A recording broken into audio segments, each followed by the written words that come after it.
Hello bankers, very good evening. स्वागत है आप सभी का हमारे official YouTube channel GIB CIB वाला पर। रात के 8 बज चुके हैं और मैं भास्कर मिश्रा आपके लिए सीआईबी एग्जाम से संबंधित आपके पेपर 3 यानी कि सीआईबी एबीएफएम का एक इंपॉर्टेंट सेशन लेकर हाजिर हूं। यह इंपॉर्टेंट टॉपिक सीरीज है और आपके एग्जाम के नजरिए से काफी खास भी है। आप जितने भी साथी बैंक का सेशन का हिस्सा बन रहे हैं सभी का तहे दिल से स्वागत है, मोस्ट वेलकम।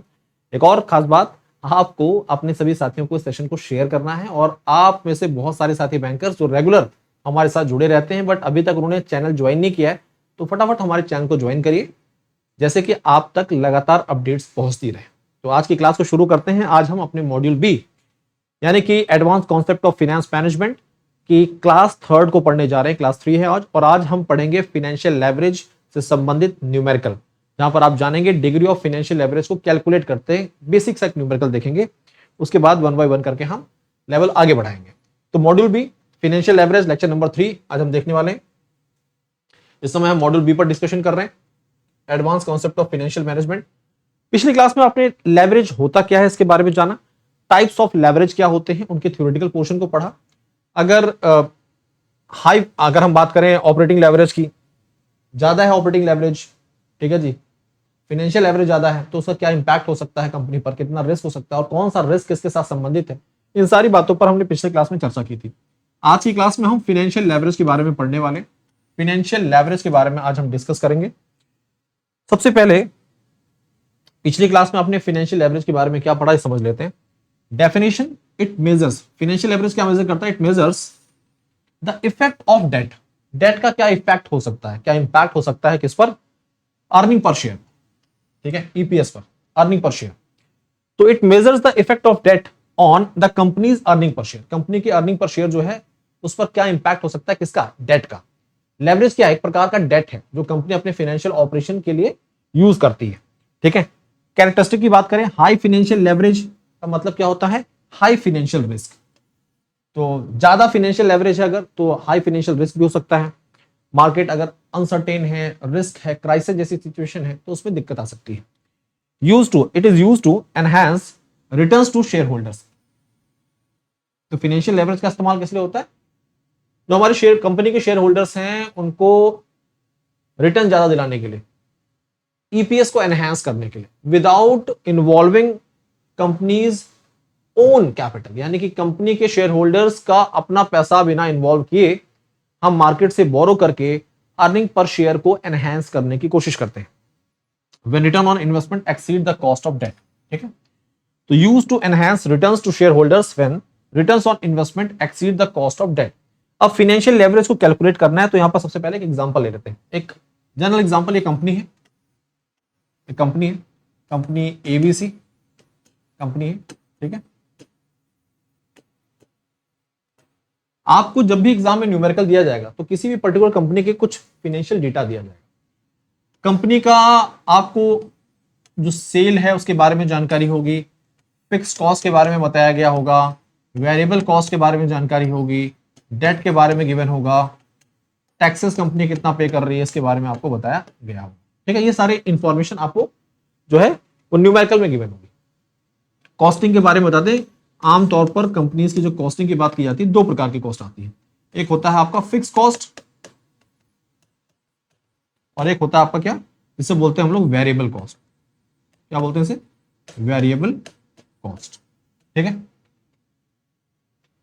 फिक्स कॉस्ट की जब चर्चा करते हैं तो फिक्स कॉस्ट जो है वो एक ऐसा कॉस्ट होता है जैसे कंपनी के द्वारा किसी रेंटेड बिल्डिंग में अपने ऑपरेशंस को रन किया जा रहा है, ऑफिस रेंटेड बिल्डिंग में, तो जो रेंट जा रहा है वो फिक्स है।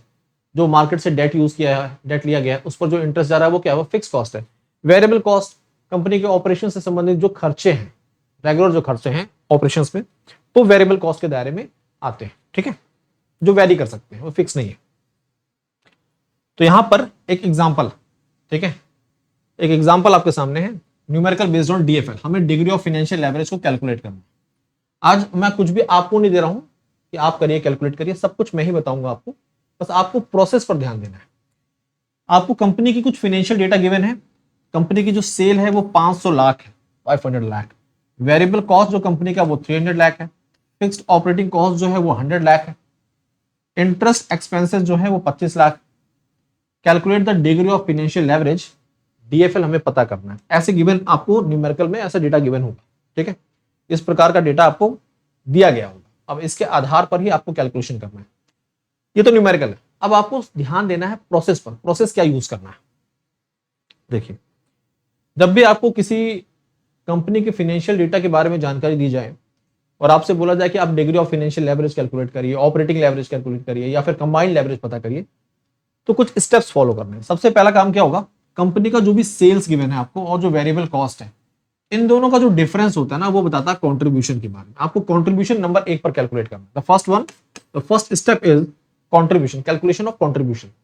कंट्रीब्यूशन क्या है? Sales minus variable cost. ठीक है, sales minus variable cost. Okay, contribution आपको मिल गया। अगर आप समझिएगा यहां पर, अगर क्वेश्चन में वेरिएबल कॉस्ट जो है वो गिवन नहीं है, not given, is not given, variable cost is not given, given नहीं है, तो आपको वहां पर P by V ratio given, क्या दिया होगा? P बाई वी रेशियो दिया गया होगा। ठीक है, तो जो भी कंपनी की सेल होगी ना, उसके साथ P बाई वी रेशियो को मल्टीप्लाई कर देंगे आप, तो आपके पास कंट्रीब्यूशन आ जाता है। तो आपको ये दो टाइप दिया जा सकता है न्यूमेरिकल में। एक तो सिंपल सा न्यूमेरिकल होगा जहां पर कंपनी की सेल दी गई है, वेरिएबल कॉस्ट दिया गया। ठीक है साथियों, तो ये दो टाइप बता दिए गए हैं न्यूमेरिकल के कि इस टाइप से आपसे चीजें पूछी जा सकती हैं। अब आपने कंट्रीब्यूशन कैलकुलेट कर लिया है, तो फिर आपको ईबीआईटी कैलकुलेट करना होता है। ईबीआईटी एक तरह से प्रॉफिट समझिए, earning before interest and taxes. तो जो भी कंट्रीब्यूशन गिवन है आपको, उसमें से आपको फिक्स कॉस्ट माइनस कर देना है, और कंट्रीब्यूशन से जब आप फिक्स कॉस्ट माइनस करते हैं तो आपको ईबीआईटी मिलता है। अब ईबीआईटी के बाद आपको ईबीटी कैलकुलेट करना होता है। आई फॉर इंटरेस्ट है, जो भी आपको इंटरेस्ट गिवन है न्यूमेरिकल में, आप ईबीटी कैलकुलेट करने के लिए ईबीआईटी में से इंटरेस्ट माइनस करेंगे तो आपको क्या मिल जाएगा? ईबीटी मिल जाएगा, अर्निंग बिफोर टैक्सेस। ठीक है, तो सरल भाषा में अगर इन सारे स्टेप्स को एक बार मैं रिकॉल करा दूं, degree of financial leverage, degree of operating leverage या डिग्री ऑफ कंबाइंड लेवरेज आपको कैलकुलेट करना है। तो न्यूमेरिकल में कुछ डेटा गिवन होगा कंपनी का, जैसे कि sale, variable cost, fix cost, interest, debt given है आपको, उसके बाद इंटरेस्ट क्या पे किया जा रहा है गिवन है, टैक्सेस गिवन है, ये सारी बातें। अब इन सब के आधार पर आपको कैलकुलेशन करनी होती है। ठीक है, सबसे पहला काम क्या होता है? आपको कैलकुलेट करना है,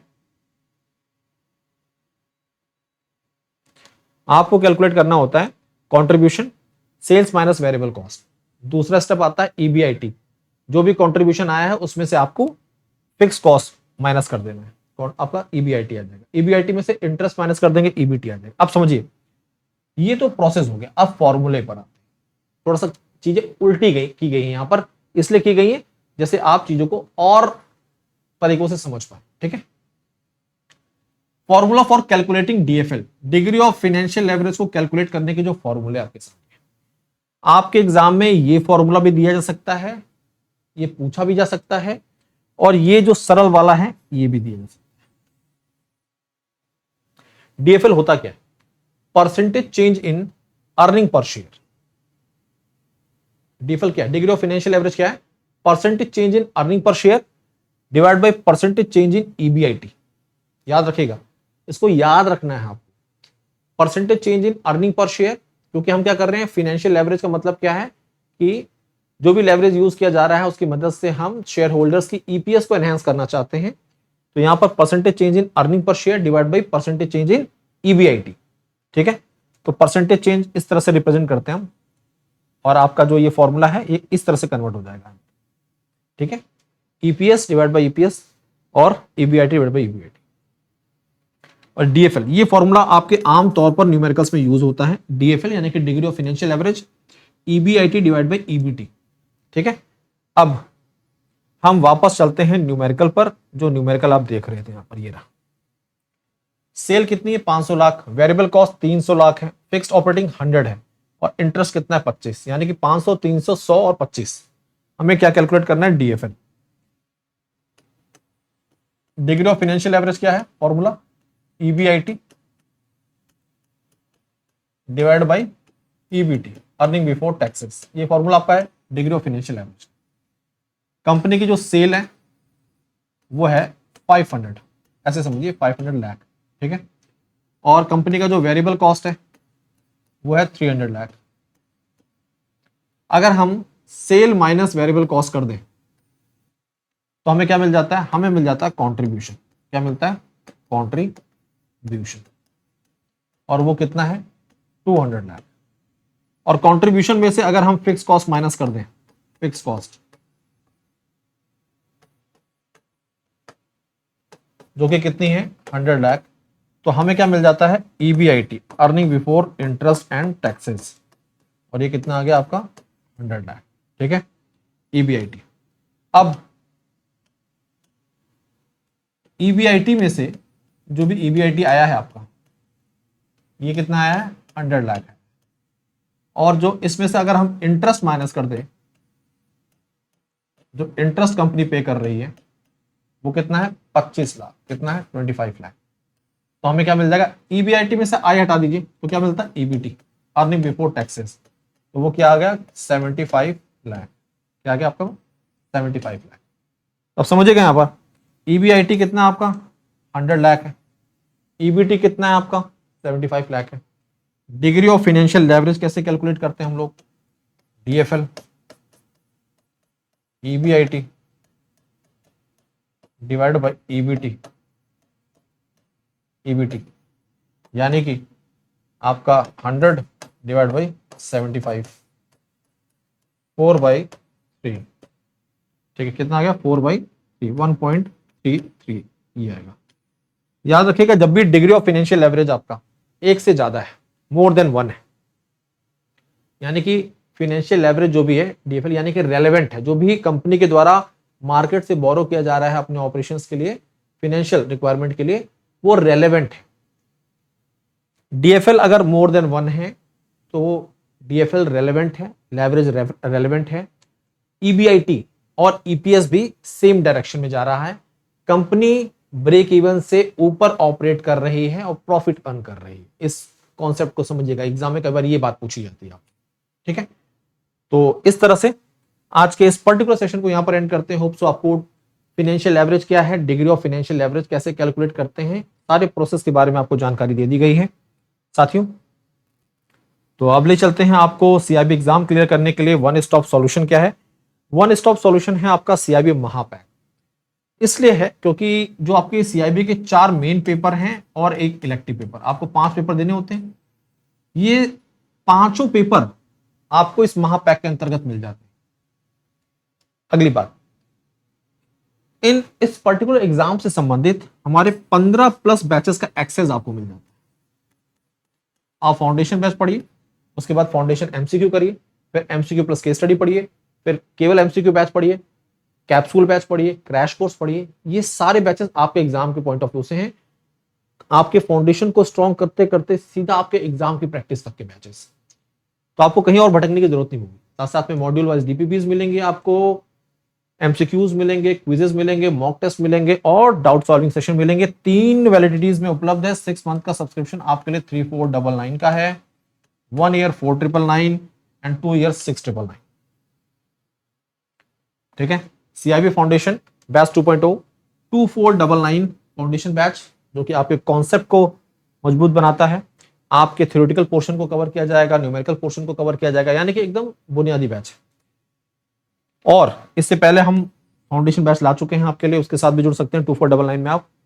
इंडिविजुअल बैचेस जो हैं आपके मात्र 799 में। देखिए सीआईबी का पेपर टफ होता है, लेवल अच्छा है, सिलेबस ज्यादा है, नंबर ऑफ पेपर ज्यादा है, कई बार 1-2 पेपर रह जाते हैं, तो आपको अलग से नया बैच परचेज करने की जरूरत नहीं है। आप इंडिविजुअल बैच के साथ जुड़कर इस पेपर को क्लियर कर सकते हैं, ठीक है साथियों। तो ये मेरा टेलीग्राम चैनल है jab_cap_भास्कर सर, इसके साथ जुड़िए। कोई दिक्कत कोई परेशानी बेफिक्र होकर अपनी दिक्कत को साझा कर सकते हैं, हर संभव आपकी मदद की जाएगी। आज के लिए अभी के लिए इतना ही, धन्यवाद। पढ़ते रहिए, आगे बढ़ते रहिए, थैंक यू।